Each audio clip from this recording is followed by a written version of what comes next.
അല്പബുദ്ധി ആപത്ത് എന്ന് നമ്മളെല്ലാവരും കേട്ടിട്ടുണ്ടായിരിക്കും. അപ്പോൾ തന്നെയും അല്പം പോലും ബുദ്ധിയില്ലാതെ തനിക്ക് അപാര ബുദ്ധിയാണെന്ന രീതിയിൽ വെളിവുകേടുകൾ പറഞ്ഞു നടക്കുന്ന ഒരു വ്യക്തിയെയാണ് നമ്മൾ ഇന്ന് പരിചയപ്പെടാൻ പോകുന്നത്. ഈ വ്യക്തി ക്രിസ്തീയ ഗോളത്തിൽ ഒട്ടുമിക്ക ആളുകൾക്കും സുപരിചിതനാണ് എന്നാണ് ഞാൻ വിശ്വസിക്കുന്നത്. അവിടെ തന്നെയും പെന്തക്കോസ്തുകാർക്ക് പ്രത്യേകിച്ച് ഒരു ഇൻട്രൊഡക്ഷൻ്റെയും ആവശ്യമില്ല. മറ്റാരുമല്ല, നമ്മുടെ സ്വന്തം സജു ചാത്തന്നൂർ. അപ്പോൾ നമുക്ക് സമയം കളയാതെ പുള്ളിക്കാരന്റെ പ്രസംഗം ഒന്ന് കേട്ടു നോക്കാം. 2016 അമേരിക്കയിൽ ഒരു വ്യക്തി കയറി. അവന്റെ പേര് എലോൺ മസ്ക്. അവൻ ഒരു കാര്യം കൂടെ ചെയ്തു. ഇന്ന് രാത്രി ഒരു കാര്യം എലോൺ മസ്കിന്റെ സാറ്റലൈറ്റിനെ കൂടെ പറയുമ്പോൾ നിർത്താം, നിങ്ങൾ കാത്തിരുന്നാൽ മതി. അവൻ എന്താ ചെയ്തത്? ഒരു കമ്പനി തുടങ്ങി. അതിന്റെ പേര് ന്യൂറോലിങ്ക് ഇന്റർനാഷണൽ. മനുഷ്യന്റെ ന്യൂറോ സിസ്റ്റത്തെ കവർ ചെയ്ത് സാറ്റലൈറ്റിൽ കൊണ്ടുവരുവാൻ. ന്യൂറോലിങ്ക് ഇന്റർനാഷണൽ, അതായത് ഇപ്പൊ ഇങ്ങനൊരു കമ്പനി. ന്യൂറാലിങ്ക് എലോൺ മസ്കിന്റെ ആണെന്ന് നമ്മൾ കേട്ടിട്ടുണ്ട്. പക്ഷെ ഈ ന്യൂറോലിങ്ക് ഇന്റർനാഷണൽ ഏതാണോ എന്തോ. അവന്റെ സാറ്റലൈറ്റ് എന്ന ആകാശം മുഴുവൻ കിടക്കുന്നത് അതിന്റെ പേരാ സ്റ്റാർലിങ്ക്. മനസ്സിലാക്കുന്നവർക്കായി ഇനി നിങ്ങളോട് പറഞ്ഞു തരാം. റഷ്യ ഉക്രൈൻ യുദ്ധം കഴിഞ്ഞ 4 വർഷം കഴിഞ്ഞ് 5ആവാൻ പോവുക. റഷ്യ ഉക്രൈൻ എത്ര ദിവസം കൊണ്ട് ഉക്രൈന്റെ പ്രസിഡന്റ് വ്ളാഡിമിർ സെലൻസിയെ കൊല്ലുവാൻ റഷ്യ പദ്ധതി വെച്ചു. നടക്കത്തില്ല. അവനെ നിയന്ത്രിക്കുന്ന സാറ്റലൈറ്റ് എലോൺ മസ്കിന്റെ. അതുകൊണ്ട് ഏത് ആക്രമണം റഷ്യ എന്ന് വരുമ്പോഴും അവന് പെട്ടെന്ന് മെസ്സേജ് കിട്ടും രക്ഷപ്പെടാൻ.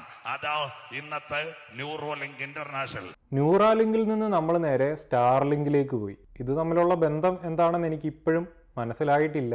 സാറ്റലൈറ്റിൽ നിന്ന് ഡയറക്റ്റ് ആയിട്ട് ഇന്റർനെറ്റ് കണക്ഷൻ കൊടുക്കാൻ സാധിക്കുന്നു എന്നതാണ് സ്റ്റാർലിങ്കിന്റെ ഒരു മെച്ചം എന്ന് നമുക്ക് പറയാൻ സാധിക്കും. പക്ഷേ പ്രതിരോധ മേഖലയിൽ അവരൊരു വിമാനം വിടുമ്പോഴോ ജെറ്റ് വിടുമ്പോഴോ അവിടുന്ന് റോക്കറ്റ് വരുന്നുണ്ട് ഓടിക്കോ എന്ന് പറയുന്ന ഒരു ഇൻഫർമേഷൻ കൊടുക്കാൻ സ്റ്റാർലിങ്കിന് കഴിവുണ്ടെന്ന് ഞാൻ അറിഞ്ഞില്ല, ആരും പറഞ്ഞില്ല. ഇപ്പോഴും നമ്മുടെ ന്യൂറാലിങ്കും സ്റ്റാർലിങ്കും തമ്മിലുള്ള ലിങ്ക് എന്താണെന്ന് മനസ്സിലായിട്ടില്ല. അതെന്താണെന്ന് നമ്മുടെ പാച്ചർ തന്നെ പറഞ്ഞു തരും, കേൾക്കാം. എലോൺ മസ്ക് ആദ്യമായിട്ട് ഒരു സംഭവം നടന്നു. അതിന്റെ 6 കാര്യങ്ങൾ ഇന്ന് രാത്രി കേൾക്കണം. ലോകം ടെലിപ്പതിയിലേക്ക് കിടക്കുന്നു. മനുഷ്യന്റെ മസ്തിഷ്കത്തെ ചിപ്പ് കൊടുക്കാൻ പോവാ ആദ്യമായി. ദാണ്ടേ ഇതെല്ലാം പിന്നത്തെ നിങ്ങളെ ടെലിവിഷനിൽ നോക്കണം. മസ്തിഷ്കത്തിൽ ചിപ്പ് വഴിത്തിരിവായേക്കും. നമ്പർ 1, 8 വർഷമായിട്ട് ഒരു ചെറുപ്പക്കാരൻ പക്ഷാഘാതം പിടിച്ച് കിടന്നതാണ്. അവന്റെ കയ്യിൽ ഈ മൈക്രോ ചിപ്പ് കൊടുത്തു. ബാക്കി കേൾക്കണം. ഞാൻ ഈ നെടുമങ്ങാട്ട് വന്നു, എനിക്കൊരു പേര വേണം. ഞാൻ സുരേഷ് മാസ്റ്ററുടെ സൂപ്പർ മാർക്കറ്റിൽ പോയി, വിലയില്ല. ഈ ബാർകോഡ് കാണിച്ചപ്പം കമ്പ്യൂട്ടർ പറഞ്ഞു ഇതിന് 21 രൂപ.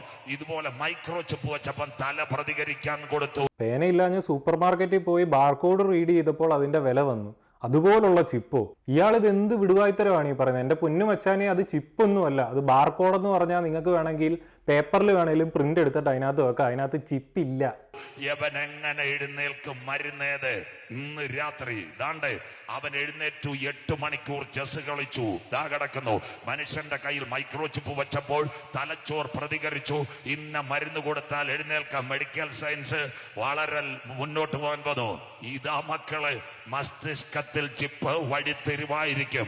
ഇത് കാണുമ്പോൾ എനിക്ക് ഓർമ്മ വരുന്നത് നമ്മുടെ ശങ്കരാടി എല്ലാം എൻ്റെ കൈവെള്ളയിലുണ്ട് എന്ന് പറയുന്നോട്ടാണ് തോന്നുന്നത്. എവിടുന്നോ നമ്മുടെ വാട്സപ്പ് അമ്മമാര് ഫോർവേഡ് ചെയ്ത് കിട്ടുന്ന എന്തൊക്കെയോ ബെഡായും കോപ്പി എടുത്തുകൊണ്ട് വന്നിട്ട് എല്ലാം ഇവിടെ ഉണ്ടെന്ന് കാണിച്ചുകൊണ്ടിരിക്കുകയാണ് മച്ചാൻ. എൻ്റെ പൊന്ന് ചാത്തന്നൂര്, നമ്മുടെ നാട്ടിൽ ഈ ഫിക്സ് വരുമ്പോൾ കയ്യിലൊരു കീ പിടിപ്പിക്കുന്ന പോലുള്ള പരിപാടി അല്ലിത്. കയ്യിലൊരു ചിപ്പ് പിടിപ്പിക്കുമ്പോഴേക്ക് അവർ ചാടി എണ്ണിക്കുക, ഏത് മരുന്ന് വേണമെന്ന് അനലൈസ് ചെയ്ത് പറയുക. അങ്ങനെ അല്ല ഈ സാധനം വർക്ക് ചെയ്യുന്നത്.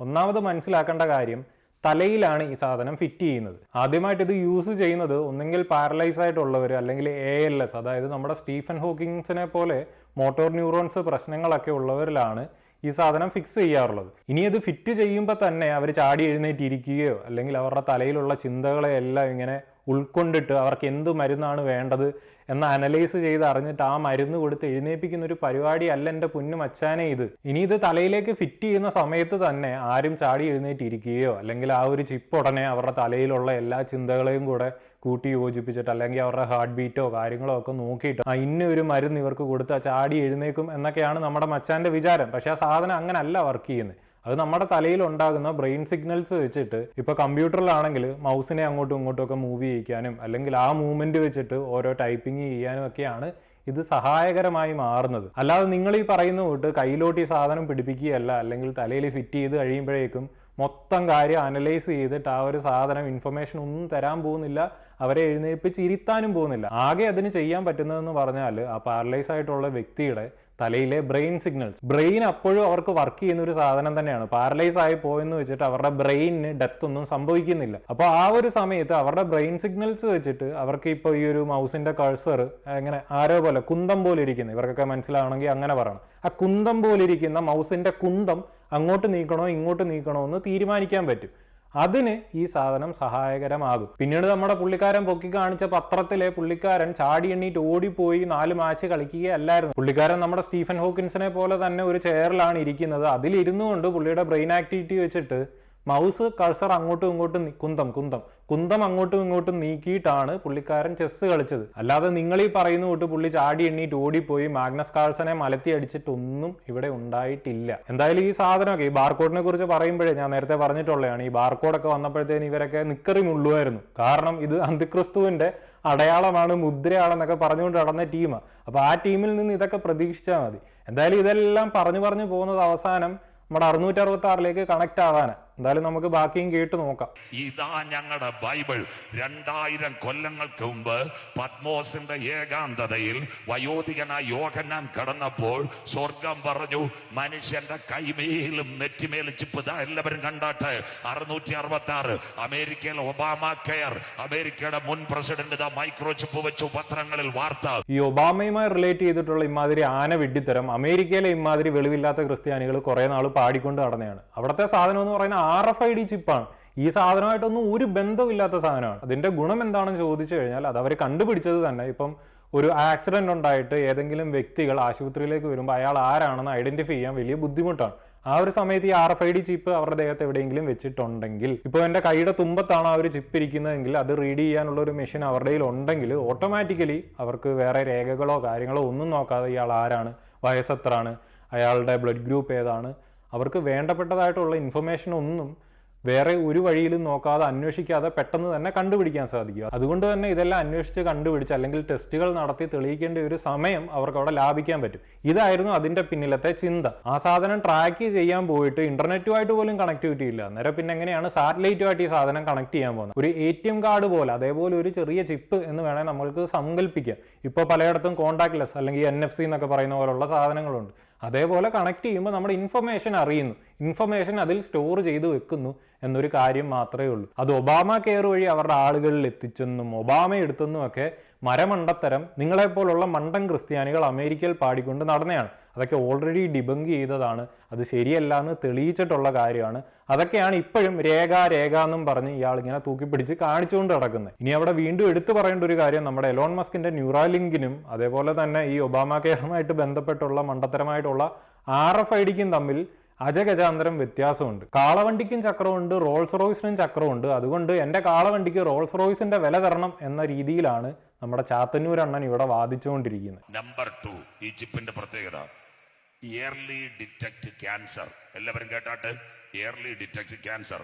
നമ്മുടെ മനുഷ്യ ശരീരത്തിൽ പലരുടെ ശരീരത്തിൽ ക്യാൻസർ കാണും. അത് ഉടനെ ഒന്നും വെളിപ്പെട്ട് വരികയില്ല, ബ്ലഡ് കൗണ്ട് കുറയുമ്പോഴാ. അങ്ങനെയെങ്കിൽ ഒരു മൈക്രോ ചിപ്പ് വെച്ച് സ്കാൻ ചെയ്താൽ ഹാർട്ട് അറ്റാക്ക്, ഇത് രണ്ടും നേരത്തെ അറിയാം. ഇന്ന് മെഡിക്കൽ സയൻസ് പറയുന്നത് 10 മുതൽ 15 വർഷം വരെ ആയുസിന് നീളം കൊടുക്കാം. അതിന് അവർ പേരിട്ട പേരൂടെ ഇന്ന് രാത്രി കുഞ്ഞുങ്ങൾ മനസ്സിലാക്കണം. അതിന്റെ പേര് life extension warranty. Medical science പറയുന്ന ചിപ്പ് വെച്ച് കഴിഞ്ഞാൽ നിങ്ങൾക്ക് ലൈഫിൽ എക്സ്റ്റൻഷൻ വാറന്റി കിട്ടുമെന്ന്. നമ്മുടെ വണ്ടി മേടിക്കുമ്പോൾ ഇലക്ട്രിക് കിട്ടുന്ന പോലെ അങ്ങനെയെങ്കിൽ എക്സ്റ്റൻഷൻ വാറന്റി. രണ്ടാമത്തെ കാര്യം, ഏതോ സിനിമയിൽ ഹരിശ്രീ അശോകൻ പറയുന്ന തൊട്ട് ഇതൊക്കെ പത്രത്തിൽ നിന്ന് അടിച്ചു മാറ്റി അറിവാ. എവിടുന്നാണ് ഈ അറിവൊക്കെ കിട്ടുന്നതെന്ന് എനിക്ക് അറിഞ്ഞൂടാ. ഈ ലൈഫ് എക്സ്റ്റൻഷൻ വാറന്റിയെ കുറിച്ച് ഞാനൊന്ന് സെർച്ച് ചെയ്ത് നോക്കിയിട്ട് ഒരു തേങ്ങയും എനിക്ക് കാണാൻ പറ്റിയില്ല. അന്നേരം വായി വരുന്ന എന്തും തട്ടിവിടുന്നതാണോ അതോ ഇനി അല്ലാതെ ഈ മാസക്കകത്ത് എയ്ഡ്സ് രോഗിയുടെ ബ്ലഡ് കലർന്നു അതെല്ലാവർക്കും അയച്ചു കൊടുക്കുന്നു എന്ന് പറഞ്ഞ് വാട്സാപ്പിൽ വരുന്ന പോലെ എന്തെങ്കിലും മെസ്സേജ് കണ്ടിട്ട് വായിട്ട് അലയ്ക്കുന്നതാണോ എന്നാണ് എനിക്ക് സത്യം പറഞ്ഞാൽ അറിയാത്തത്. എനിക്ക് സത്യം പറഞ്ഞാൽ വളരെ സെൽഫ് കോൺഫിഡൻസ് കുറവുള്ള ഒരു വ്യക്തിയാണ്. പക്ഷെ ഇതേപോലെ സ്റ്റേജിൽ കയറിയിട്ട് ആന മണ്ടത്തരം ഒരു നാണവും ഉളുപ്പും ഇല്ലാതെ വിളിച്ചു പറയുന്ന പാസ്റ്റർമാരെ കാണുമ്പം എനിക്ക് സെൽഫ് കോൺഫിഡൻസ് ദിനം പ്രതി കൂടിക്കൊണ്ടിരിക്കുകയാണ്. സെൽഫ് കോൺഫിഡൻസിൽ എന്തെങ്കിലും പ്രശ്നങ്ങളുള്ള വ്യക്തിയാണ് നിങ്ങളെങ്കിൽ നിങ്ങൾ അമിതമായും ഇതേപോലെയുള്ള പാസ്റ്റർമാരുടെ പ്രസംഗങ്ങൾ കാണാൻ ശ്രമിക്കുക. അപ്പൊ ആര് വെക്കും? 15 വർഷവും കൂടെ കാഴ്ച കൂടുതൽ കിട്ടിയ നിങ്ങൾ വെക്കൂ. ഞങ്ങളെപ്പോലെ സ്റ്റേജിൽ പ്രസംഗിക്കുന്നവരാരും അറിയാതെ ഒരെണ്ണം വെക്കും അജികുമാർ പാസ്റ്റർ. 15 വർഷം കൂടെ കിട്ടിയ എത്ര കാശ് കിട്ടും? സന്തോഷമില്ലല്ലോ മനസ്സിലാക്കുന്നവർക്കായി. ഈ മച്ചാൻ ഇടയ്ക്കിടയ്ക്ക് പറയുന്ന കാര്യമാണ് മനസ്സിലാകുന്നവർക്കായി ഹല്ലേലൂയ അല്ലെങ്കിൽ സ്തോത്രം പറയുക എന്നാണ് ഉദ്ദേശിക്കുന്നത്. ഇമാതിരി പുള്ളിക്ക് പോലും അറിയാത്ത ആന വിഡ്ഢിത്തരങ്ങളൊക്കെയാണ് പുള്ളി എഴുന്നള്ളിച്ചുകൊണ്ടിരിക്കുന്നത്. ഇതേപോലെ ആരാണ്ടാണ് പണ്ടത്തെ കാലത്ത് നമ്മുടെ വെളിപ്പാട് പുസ്തകം എഴുതിയത്. അവരുടെ തലേ തോന്നിയ എന്തോ കുറെ ഫിക്ഷനൊക്കെ കൂട്ടിച്ചേർത്തിട്ട് എഴുതി വെച്ചിരിക്കുന്ന ഒരു പുസ്തകമാണ് നമ്മുടെ വെളിപ്പാട് പുസ്തകം. അപ്പോൾ ഇന്നത്തെ കാലത്ത് ഉള്ളതും ഇല്ലാത്തതും അതിൻ്റെ ഇടയ്ക്ക് പുള്ളി കൂട്ടിച്ചേർത്ത കുറെ കാര്യങ്ങളും ഇല്ലാത്തത് തമ്മിൽ ലിങ്ക് ചെയ്യിച്ചിട്ടും പുള്ളി അന്നത്തെ കാലത്ത് ഇതേപോലെ വിവരമില്ലാത്ത ആരോ എഴുതിയ സാധനമായിട്ട് കൂട്ടിക്കിഴിക്കാനാണ് ഇവിടെ ശ്രമിച്ചുകൊണ്ടിരിക്കുന്നത്. 3 പഠിക്കുന്ന കുഞ്ഞുങ്ങൾ ശ്രദ്ധിക്കണം. തിരുവനന്തപുരത്ത് ടെക്നോ പാർക്ക്, UST ഗ്ലോബൽ, അത് കഴിഞ്ഞിട്ട് നല്ല ടാറ്റ കൺസൾട്ടി, ഇൻഫോസിസ്, അവിടുത്തെ മാനേജർമാരെ ശമ്പളം എത്ര? 10-15 ലക്ഷം. ഒരു കമ്പനിക്ക് വരുന്ന കൊട്ടേഷൻ എല്ലാ സമയവും അതിന്റെ സിഇഒയ്ക്കോ ഓണർക്കോ കാണാൻ കഴിയത്തില്ല. ഇത് മറച്ചു കൊടുക്കുന്ന ഒരു സംശയം. അതിന്റെ എലോൺ മസ്ക് പറയുന്ന ഒരു കാര്യമുണ്ട്. ദാണ്ട കയ്യിൽ മൈക്രോ ചിപ്പ് വെച്ചാൽ അതിന്റെ ബാർകോഡ് ഓണറുടെ ലാപ്ടോപ്പിൽ കൊടുത്താൽ യവൻ ആരോട് സംസാരിക്കുന്നെന്ന് മെസ്സേജ് കിട്ടുമെന്ന്. എന്റെ പൊന്ന് പെന്തക്കോസ്ത് ശാസ്ത്രജ്ഞ, ഇതിലും ഭേദം വളരെ സിമ്പിളായിട്ട് അവർ പോലും അറിയാതെ അവരുടെ ഡാറ്റ എടുക്കണമെങ്കിൽ അവരുടെ കയ്യിലിരിക്കുന്ന ഈ ഫോൺ ഒന്ന് ഹാക്ക് ചെയ്താൽ മതി. അതിന് ഇത്രയും കഷ്ടപ്പെട്ട് അവരറിഞ്ഞ് അവരുടെ ശരീരത്തിൽ ഒരു സാധനം വെക്കേണ്ട കാര്യമില്ല. ഹാക്കിംഗ് എന്നൊക്കെ പറഞ്ഞാൽ വളരെ എളുപ്പമാണ്. ഇനി ഹാക്കിംഗ് എന്നൊക്കെ പറഞ്ഞാൽ അതുമായിട്ട് ചേർത്ത് ഇല്ലാത്ത കുറേ വെടിക്കഥയുമായിട്ട് പുള്ളിക്കാരൻ വേറെ ഏതെങ്കിലും സ്റ്റേജ് വരും. അതുകൊണ്ട് മറന്നേക്ക്, ഞാനൊന്നും പറഞ്ഞിട്ടില്ല. വൻകിട കമ്പനികൾ പറയുന്നു അത് നല്ലത്. മനസ്സിലാകുന്നവർക്കായി. പണ്ടത്തെ കാലം ഞങ്ങളുടെ റിക്കോർഡിൽ ഷൈൻ ബ്രദർ ഒരു കാർ എടുത്തു. ഫെഡറൽ ബാങ്കിൽ നിന്ന് ലോൺ 28-ാം തീയതി ഫോൺ വരും. ഹലോ ബ്രദർ, സാർ 30-ാം തീയതി ലാസ്റ്റ് ഡേറ്റ് ലോൺ അടയ്ക്കണമെന്ന്. ഇപ്പൊ അങ്ങനെ കാണും വരുമോ? 29-ാം തീയതി എവിടെങ്കിലും ക്യാമറയെ നോക്കി തിരിച്ചു വരുമ്പോൾ ഒരു മെസ്സേജ്, കീ കൂക്കു, യുവർ ലാസ്റ്റ് ഡേ ടുമാറോ. സന്തോഷമില്ലല്ലോ. ഓട്ടോമേറ്റഡ് മെസ്സേജുകളെയാണ് പുള്ളി വീണ്ടും ചിപ്പുമായി ബന്ധിപ്പിച്ചിരിക്കുന്നത്. ഇതിനൊരു അവസാനം ഇല്ലയോടെ. ഇതൊക്കെ കേട്ടിരിക്കുന്നവരുടെയൊക്കെ ഒരു ഗതികേട്. അമ്മച്ചിമാരും അപ്പച്ചന്മാരും ആണെങ്കിൽ കൈയടിക്കും. പക്ഷെ പിള്ളേരൊക്കെ ആണെങ്കിൽ അവർ മനസ്സിൽ തന്നെ എന്താ വിചാരിക്കുന്നതെന്ന് എനിക്ക് ആലോചിച്ചിട്ട് ഒരു എത്തും പിടിയും കിട്ടുന്നില്ല. എത്ര ക്ലിയറായി. ഒറ്റ ബാങ്കുകാരൊന്നും ലോൺ അടയ്ക്കാൻ വിളിക്കത്തില്ല. രാത്രി കിടന്നുറങ്ങുമ്പോൾ ഇതാ സോഫ്റ്റ്വെയർ. നിങ്ങൾ ലോൺ എടുക്കുമ്പോൾ നിങ്ങളുടെ അക്കൗണ്ടുമായിട്ട് മൊബൈൽ ബന്ധിച്ചാൽ ആരും അറിയാതെ കറക്റ്റ് സമയത്ത് മെസ്സേജ് വരും, 3-ാം തീയതി ലോണെന്ന്. ക്ലിയർ. അതേ ടെക്നോളജി ഇപ്പൊ പറയുന്നത്. Techno park, UST global, Infosys, അവിടുത്തെ മാനേജർമാരോട് ഓണർമാർ പറയും, പൊന്നെ ചക്കര ഈ ഒരു ചിപ്പ് വച്ചേക്കാൻ. ഇവ ആരോട് ഇടപെടുന്നെന്ന്. ക്ലിയർ. കമ്പനിക്ക് ലാഭം. ഈ വെടിവെച്ച പോയ ടീമിനോടൊക്കെ ഡാറ്റ പ്രൊട്ടക്ഷൻ, പ്രൈവസി പ്രൊട്ടക്ഷൻ എന്ന് പറയുന്ന കാര്യങ്ങളെക്കുറിച്ച് സംസാരിച്ചിട്ട് കാര്യമില്ല. ഈ ബാർകോഡിനെയും മൈക്രോ ചിപ്പിനെയും ബന്ധിപ്പിച്ച് സംസാരിച്ചുകൊണ്ടിരിക്കുന്ന ഈ ആളിനോടൊക്കെ ഡാറ്റ പ്രൊട്ടക്ഷൻ, പ്രൈവസി പ്രൊട്ടക്ഷൻ എന്നൊക്കെ പറയാൻ പോയി കഴിഞ്ഞാൽ നമ്മൾ മണ്ടന്മാരായി പോകും. അതുകൊണ്ട് പുള്ളി പറയുന്നതൊക്കെ നമുക്ക് അങ്ങ് അംഗീകരിച്ച് കൊടുത്തേക്കാം. 4-ാമത്തെ കാര്യം അച്ചായ ശ്രദ്ധിച്ചോണം. ഇത് ഇവിടേക്ക് ഇങ്ങനെ പറയാൻ നമുക്ക് സമയം കിട്ടത്തുള്ളൂ. തിരുവനന്തപുരം അന്താരാഷ്ട്ര വിമാനത്താവളം 8,000 പേരാ വരുന്നതെന്ന് ഇപ്പൊ രാവിലെയും വൈകിട്ടുമായിട്ട്. അത് കഴിഞ്ഞിട്ട് ദുബായിൽ 1 ലക്ഷം. അത് കഴിഞ്ഞിട്ട് പല എയർപോർട്ടിലും ലക്ഷങ്ങൾ. ഇവരെന്തിനു വരുന്നു? വരുന്നവരുടെ അടുത്ത് ചോദിക്കാൻ പറ്റുമോ, നീ കൊള്ള ചെയ്യാനോ കവർ ചെയ്യാനോ? അങ്ങനെയെങ്കിൽ എലോൺ മസ്ക് എന്ന് പറയുന്ന ഒരു കാര്യമുണ്ട്.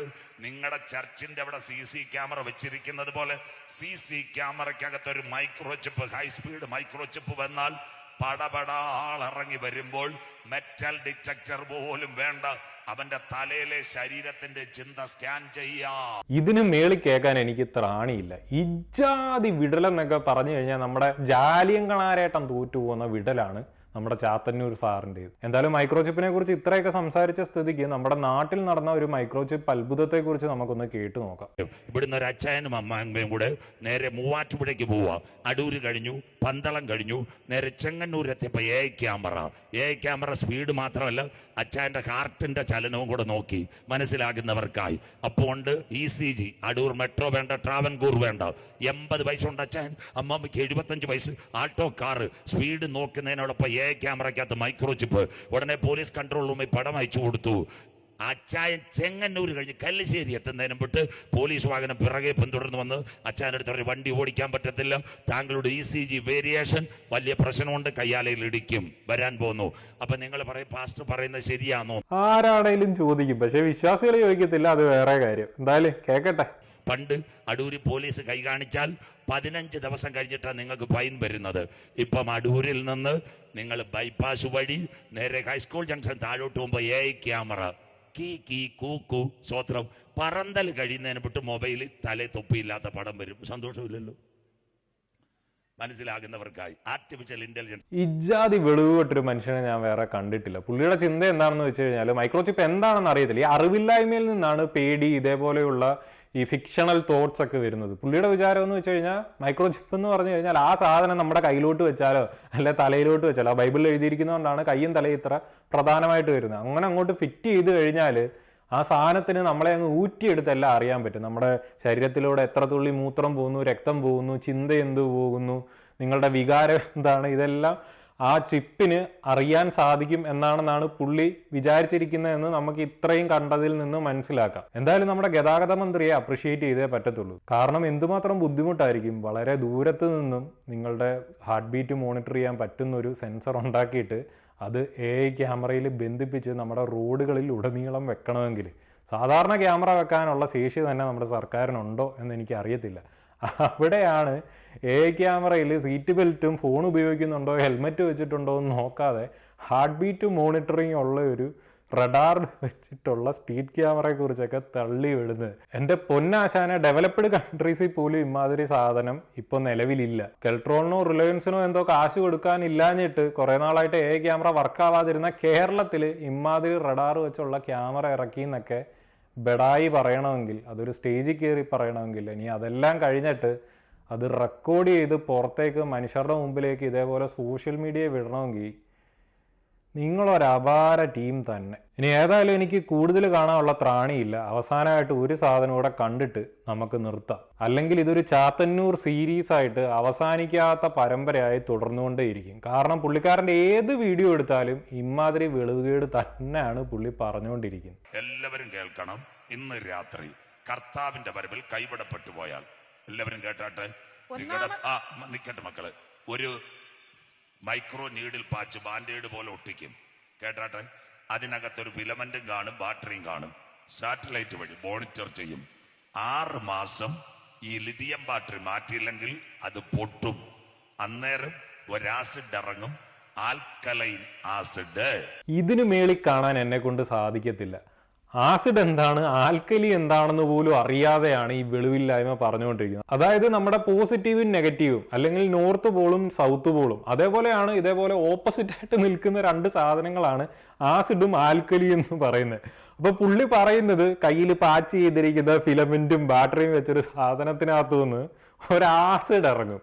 ആ ആസിഡാണ് ആൽക്കലി ആസിഡ്. എനിക്ക് ഇതിൽ കൂടുതൽ കാണാനുള്ള ത്രാണിയില്ല. ഇപ്പൊ തന്നെ ഞാൻ ചിരിച്ചിട്ട് എൻ്റെ കവിളൊക്കെ ഒരുമാതിരി വേദന എടുക്കുന്നുണ്ട്. കുറച്ചുകൂടെ ചിരിച്ചു കഴിഞ്ഞാൽ നാളെ ചിലപ്പോൾ എൻ്റെ കവിള് വല്ലതും കോടി പിടിച്ചിരിക്കും. അതുകൊണ്ട് ഞാൻ ഈ പരിപാടി ഇവിടെ നിർത്തുകയാണ്. ഇത്രയും വീഡിയോ ഇതുവരെ നിങ്ങൾ കണ്ടിട്ടുണ്ടെങ്കിൽ നിങ്ങൾക്കൊരു കാര്യം വ്യക്തമായിട്ട് മനസ്സിലാവും. അറിവില്ലായ്മയുടെയൊക്കെ പീക്ക് എന്ന് പറയണം നമ്മുടെ സജീവ് ചാത്തന്നൂരിനെ. ഇത്രയും വെളിവില്ലായ്മ ഒരു നാണമില്ലാതെ സ്റ്റേജിൽ കയറി നിന്ന് പ്രസംഗിക്കുന്നു. ആൻഡ് ഈ പുള്ളിക്ക് ആഴ്ചയിൽ എനിക്ക് തോന്നുന്നു ഓൾമോസ്റ്റ് എല്ലാ ദിവസവും ഓടി നടന്ന് ഈ പ്രസംഗങ്ങൾ തന്നെയാണ് ഈ പുള്ളിക്കാരൻ്റെ പരിപാടി. പുള്ളിക്കാരൻ്റെ സ്ഥിരം പരിപാടി എന്ന് പറഞ്ഞാൽ വെളിവില്ലാത്ത ആരോ എഴുതിയ വെളിപ്പാട് പുസ്തകം എടുത്തു വെച്ചുകൊണ്ട് വെളിവില്ലാത്ത, പുള്ളിക്ക് അറിയാത്ത, പുള്ളിക്ക് യാതൊരുവിധ ഐഡിയ ഇല്ലാത്ത കുറേ കാര്യങ്ങളെ കൂട്ടിക്കുഴച്ച് ഇതിനെയും കൂടെ ലിങ്ക് ചെയ്തിട്ട് ആൾക്കാരെ പേടിപ്പിക്കുക. ആൻഡ് ഇതുവരെ കാണുകയും കേൾക്കുകയും ചെയ്തിട്ടുള്ളവരാണ് നിങ്ങളെങ്കിൽ നിങ്ങൾക്ക് ഓൾറെഡി മനസ്സിലായിട്ടുണ്ടായിരിക്കും, വെടിവെച്ചാൽ പുഹയെന്ന് പറയാനുള്ള ബോധം പോലും ഇല്ലാത്തൊരു മനുഷ്യനാണ് ഇങ്ങേര്. പെന്തക്കോസ്തിലെ ഏറ്റവും വലിയ ബുദ്ധിജീവി പരിവേഷമൊക്കെയാണ് നമ്മുടെ ആശാന് അവിടെ കൊടുത്തിട്ടുള്ളത്. അപ്പോൾ ഇയാളെ കേട്ട് കഴിയുമ്പോൾ ഇയാളുടെ ബോധം എന്തുണ്ട്, ചിന്താശേഷി എത്രത്തോളം ഉണ്ട് എന്ന് നമുക്ക് വ്യക്തമായിട്ട് മനസ്സിലാകും. ആൻഡ് ഇതേപോലെ ആൾക്കാർക്ക് ഇത്രയും മാർക്കറ്റ് ഉണ്ടായി ഓരോ ദിവസവും പ്രസംഗത്തിന് വിളിച്ച് ക്ഷണിച്ച് ഈ പ്രസംഗം കേൾക്കാൻ ആളുണ്ട്. സപ്ലൈ ആൻഡ് ഡിമാൻഡ് എന്നാണല്ലോ നമ്മൾ പറയുന്നത്. ഇപ്പോൾ ഇതേപോലുള്ള കാര്യങ്ങൾ ആർക്കും കേൾക്കാൻ താല്പര്യമില്ല, അല്ലെങ്കിൽ വിവരക്കേടാണെന്ന് അറിയാമെങ്കിൽ ആരും പുള്ളിക്കാരനെ ഒരു പരിപാടിക്കും ഇതേപോലെ പ്രസംഗിക്കാൻ വിളിക്കാറില്ല. അപ്പോൾ ഇത്രയധികം സ്റ്റേജുകളിൽ പുള്ളിക്ക് പ്രസംഗിക്കാൻ അവസരം കിട്ടുന്നുണ്ടെങ്കിൽ ഇത് കേൾക്കുന്നവരുടെ ചിന്താശേഷി അല്ലെങ്കിൽ അവരുടെ ബോധം, വിവരം എന്ന് പറയുന്നത് എത്രത്തോളം ഉണ്ട് എന്ന് നിങ്ങൾക്കൊന്ന് സിംപ്ലി ചിന്തിച്ചാൽ മനസ്സിലാവുന്നതേ ഉള്ളൂ. ഇനി അതുമാത്രമല്ലാതെ ഈ ആശാൻ ഇതേപോലെ സ്റ്റേജിൽ കയറി ഇമാതിരി കോമാളിത്തരങ്ങൾ ഓടി നടന്ന് പറയും. അതിനെ നമ്മൾ എന്തെങ്കിലും ചൂണ്ടിക്കാണിച്ചു കഴിഞ്ഞാൽ ആശാൻ നമ്മളെ പച്ചയ്ക്ക് തന്തയ്ക്ക് വിളിക്കും. ആ ഒരു സാധനമാണ് നിങ്ങളിപ്പോൾ കാണുന്നത്. എന്തായാലും ഈ ഒരു വീഡിയോയിലും അതേ തെറിവിളിയായിട്ട് പുള്ളിക്കാരൻ പ്രത്യക്ഷപ്പെടും എന്ന് നമുക്ക് പ്രത്യാശിക്കാം. എൻ്റെ പൊന്നു ചാത്തന്നൂരെ, നിങ്ങളോട് എനിക്ക് പറയാനുള്ളത്, ഇമാതിരി വിവരമില്ലായ്മ വെകളിത്തരങ്ങൾ ഓടി നടന്ന് പറയുമ്പോൾ നിങ്ങൾ മനസ്സിലാക്കേണ്ട ഒരു കാര്യം, ഇത് നമ്മുടെ AI യുഗത്തിലാണ്. നിങ്ങൾ ഈ പറയുന്ന ചിപ്പ് യുഗത്തിലാണ് നമ്മളുള്ളത്. ആ ചിപ്പ് യുഗത്തിൽ ജീവിക്കുന്ന കുട്ടികൾക്കൊക്കെ നല്ല ബോധവും വിവരവും ഉണ്ട്. ഞാനൊരു 90കളിൽ ജനിച്ച ഒരാളൊക്കെയാണ്. പക്ഷേ ഇപ്പോഴത്തെ പിള്ളേരെന്ന് പറഞ്ഞാൽ നല്ല മൂളയുള്ള പിള്ളേരാണ്. ആ പിള്ളേരൊക്കെ എടുത്തിട്ട് അലക്കും.